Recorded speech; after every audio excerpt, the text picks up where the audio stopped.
यह एक औरत की कहानी थी जिसका पति था दुनिया का सबसे खतरनाक बादशाह, मगर वह खुद थी एक निस्वार्थ सच्ची मोमिना। पति दावा करता था मैं खुदा हूँ और पत्नी कहती थी मेरा खुदा तो सिर्फ अल्लाह है। इन दो सोचों की टकराहट ने उस औरत को बना दिया इतिहास की ईमानदारी की एक बेमिसाल। ये कहानी सिर्फ एक औरत की नहीं, ये है एक मोमिन दिल की जीत की दास्तान। पुराने जमाने में जब बादशाह खुद को खुदा कहने लगे थे, उसी दौर में इराक के एक हिस्से पर राज करता था एक जालिम और घमंडी राजा, नमरूद इब्न ए कानान। उसकी ताकत की कोई हद न थी। लोग उसके सामने सिर झुका देते थे। वो कहता था मैं मौत भी दे सकता हूँ और जिंदगी भी। उसका घमंड आसमानों तक चढ़ चुका था, मगर उसके महल के अंदर ही था एक नर्म दिल, शांत मगर गहरी ईमान वाली औरत। उसकी पत्नी है लैला। लैला एक सादगी भरी मगर पक्के ईमान वाली औरत थी। वो देखती कैसे उसका शौहर लोगों के ईमान को छीनता है, कैसे जुल्म का निजाम चलाता है, मगर वह चुप रहती क्योंकि वह जानती थी हकीकी हुकूमत सिर्फ अल्लाह की है। एक दिन लैला के कानों में पहुंचती है एक नबी की पुकार, हजरत इब्राहीम अलैहिस्सलाम। वो लोगों को दावत दे रहे थे तौहीद की तरफ। कह रहे थे अल्लाह के सिवा कोई सच्चा इलाह नहीं है। लैला का दिल रोशनी से भर जाता है। वो छुपकर ईमान लाती है, नमाज पढ़ती है, इबादत करती है, रोती है, दुआ करती है, मगर हक की बात ज्यादा देर छुपती नहीं। नमरूद के जासूस उसे नमाज पढ़ते हुए देख लेते हैं। राजा का गुस्सा 7वें आसमान पर पहुंच जाता है। वो अपनी रानी को बुलाता है। वो गरजते हुए कहता है क्या तू मुझे छोड़ किसी और को खुदा मानती है?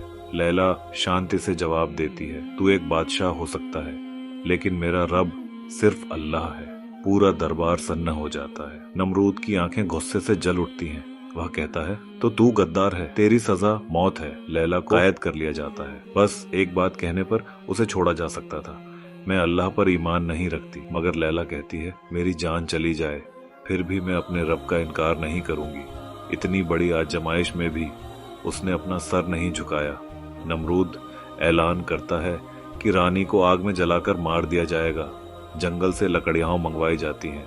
कई दिनों तक एक बड़ा आग का ढेर बनाया जाता है। लैला को आग के सामने लाया जाता है। सारा दरबार देख रहा होता है। अब रानी की मौत होगी, मगर लैला के चेहरे पर अब भी सुकून होता है। वो कहती है हस्बुनल्लाहु व निअमल वकील, मेरे लिए अल्लाह ही काफ़ी है, वही सबसे अच्छा संरक्षक है। और तभी एक अजीब करिश्मा होता है। अल्लाह ताला फरिश्तों को भेजते हैं। आग ठंडी हो जाती है। लैला का बदन महफूज रहता है। आग जलाती नहीं बल्कि आसमान से रहमत उतरती है।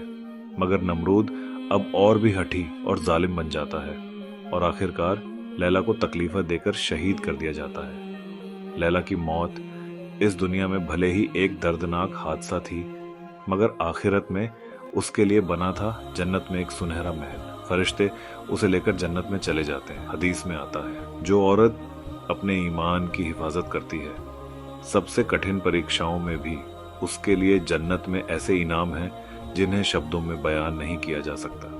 लैला जैसी मोमिना औरतें आज भी हमारी रहनुमाई करती हैं। वो हमें सिखाती है ईमान का मतलब सिर्फ यकीन नहीं बल्कि कुर्बानी है, सब्र है, हिम्मत है और अल्लाह से मोहब्बत की इंतहा है।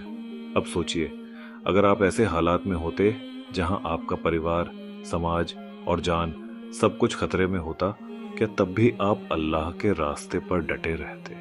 क्या हमारे दिलों में भी लैला जैसा अटल ईमान है? कमेंट में लिखिए आपने इस कहानी से क्या सीखा।